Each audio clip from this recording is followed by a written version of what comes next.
The prevailing Christian narrative treats the New Testament as the continuation of a universal redemptive story, one that begins in the 1st century and remains open-ended today. In this framework, Jesus initiates a mission to Israel, which then expands outward to all humanity, culminating in a future global salvation and judgment. Revelation's imagery, especially the 144,000 and the great multitude, is commonly interpreted through this lens, producing a futurist expectation of redeemed Jews alongside redeemed Gentiles from every nation.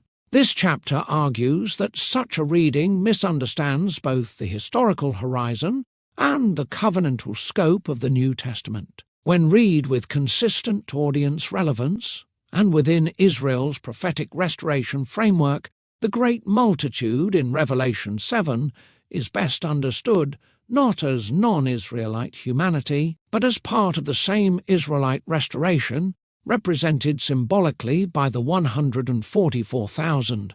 According to Acts, the early proclamation of Jesus as Messiah was initially directed to Jews. Acts 2 describes Jews from every nation under heaven present in Jerusalem, while Acts 11:19 explicitly notes that the message was spoken to no one except Jews in the earliest phase of the movement. This reflects an Israel-centered mission consistent with Jesus' own stated purpose, to save his people per Matthew 1:21, identified elsewhere as the tribes of Israel per Matthew 2:6. New Testament historian N.T. Wright observes that the earliest Christian mission must be understood within Israel's restoration. Hope, he says, the early Christian movement saw itself as the fulfillment of Israel's long-awaited restoration. Source: Wright, Paul and the Faithfulness of God, page 804. Acts 10 marks a visible widening of the mission with Cornelius. Cornelius was a God-fearer, a non-Jew in the Greco-Roman world who worshipped the God of Israel and associated with Jewish synagogue life, but had not fully converted to Judaism through circumcision and formal proselyte status. Regardless of how one assesses Cornelius's precise status, the narrative presents him not as generic humanity, but as someone already attached to Israel's God and Israel's story. From this point onward, the apostolic mission is portrayed as extending into the diaspora world where Israelites, and those attached to Israel's covenant life, were scattered among the nations.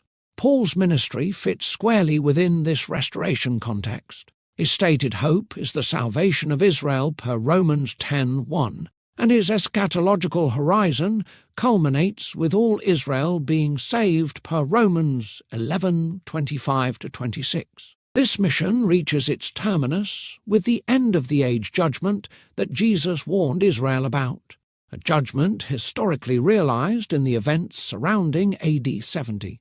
After that point, the New Testament's redemptive narrative does not reset or reopen for new audiences. As James D.G. Dunn notes, Paul's hope is nothing less than the restoration of Israel as the people of God. Source: Dunn, Romans 9-16, Word Biblical Commentary, page 690. The interpretive question is not whether Revelation uses universal language, but how that language functions within Israel's covenantal story. Revelation 7 presents two closely linked scenes.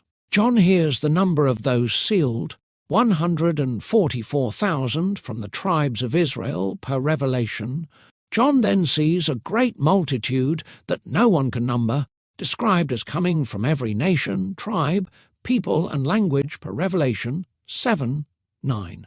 Rather than introducing an entirely different people group, this here see pattern suggests that John is presenting the same redeemed people from two symbolic perspectives. Similar literary moves elsewhere in Revelation suggest that what is heard and what is seen are two perspectives on the same reality. At a minimum, the text presents two Israel-related groups in close succession, not Israel plus humanity. Scholars frequently note this literary feature in Revelation. Borkham explains, what John hears and what he then sees are two ways of describing the same people.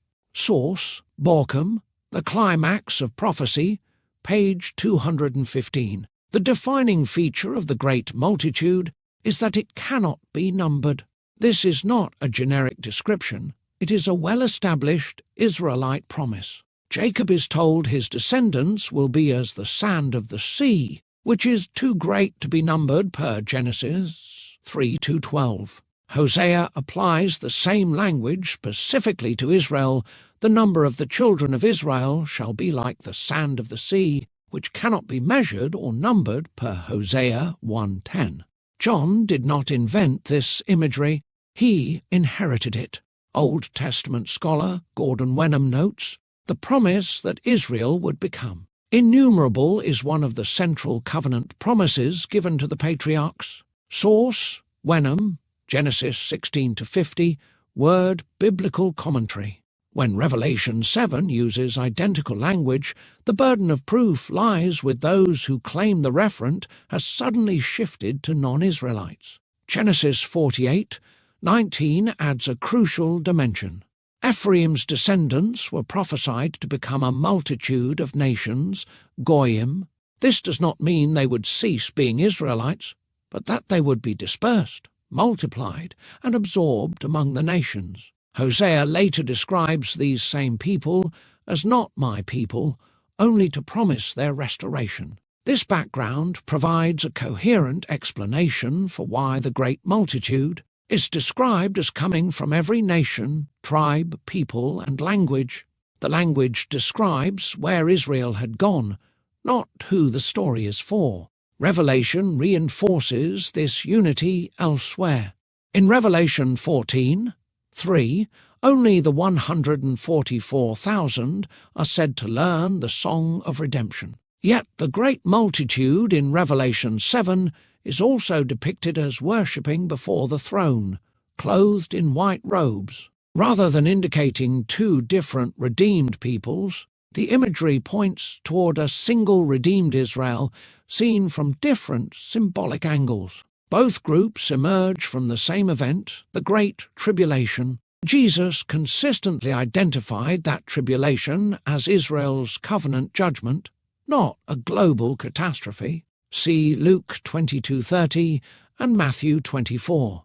New Testament scholar Dale Allison explains that early Christian expectation focused on the crisis of Israel. He says Jesus' warnings about tribulation were directed toward the coming judgment upon Jerusalem. Source, Allison, Jesus of Nazareth, millenarian prophet. If the tribulation was Israel's, then those who come out of it must also be Israel. The great multitude is clothed in white robes and holds palm branches, symbols deeply embedded in Israel's liturgical and prophetic tradition. White garments signify covenantal righteousness and restoration in texts like Isaiah 6:110. Palm branches evoke the Feast of Tabernacles, a celebration of Israel's deliverance and ingathering. These symbols would have been immediately intelligible to Israelite readers. There is no evidence that they were meant to signal the inclusion of pagan nations as covenant participants. The idea of an innumerable Israelite multitude was not unique to Revelation. Josephus, writing in the 1st century, speaks of the 10 tribes as an immense multitude not to be estimated by numbers beyond the Euphrates per Antiquities 11.5.2. Whether one takes Josephus's statement as historical reporting or as reflecting a common tradition, it confirms that the concept of an uncountable Israelite population was current in the period. Revelation 7's tribal list is itself symbolic. Dan and Ephraim are absent, while Joseph and Manasseh appear instead. By the 1st century, the 12 tribes no longer existed as functioning administrative units within Israel's society, which makes a literal tribal census unlikely. Rather than undermining an Israel-centered reading, this selective enumeration reinforces the symbolic nature of the list. The great multitude that follows can plausibly be understood as accounting for those Israelites, particularly those associated with Ephraim, whose identity had been obscured through centuries of dispersion. When one of the elders asks who the great multitude is, the answer is not Gentiles saved alongside Israel, but those who came out of the Great Tribulation per Revelation 7:14. The text itself defines the group by event and covenantal experience, not by ethnicity contrasted with Israel. The great multitude is best understood as part of the restoration of Israel, promised throughout the Hebrew Scriptures and fulfilled in the New Testament's first-century horizon. The imagery of innumerability, dispersion among nations, white robes, palm branches, and emergence from tribulation all align with Israel's covenant story. This reading does not require universalizing Israel's promises or inserting modern readers into the narrative. It allows the story to conclude where the authors themselves locate its climax, with Israel restored, judged, redeemed, and gathered in her last days. Thus, the great multitude was not humanity at large, nor even a large group of non-Israelites. It was a covenantally restored Israel, seen and heard in full during their last days.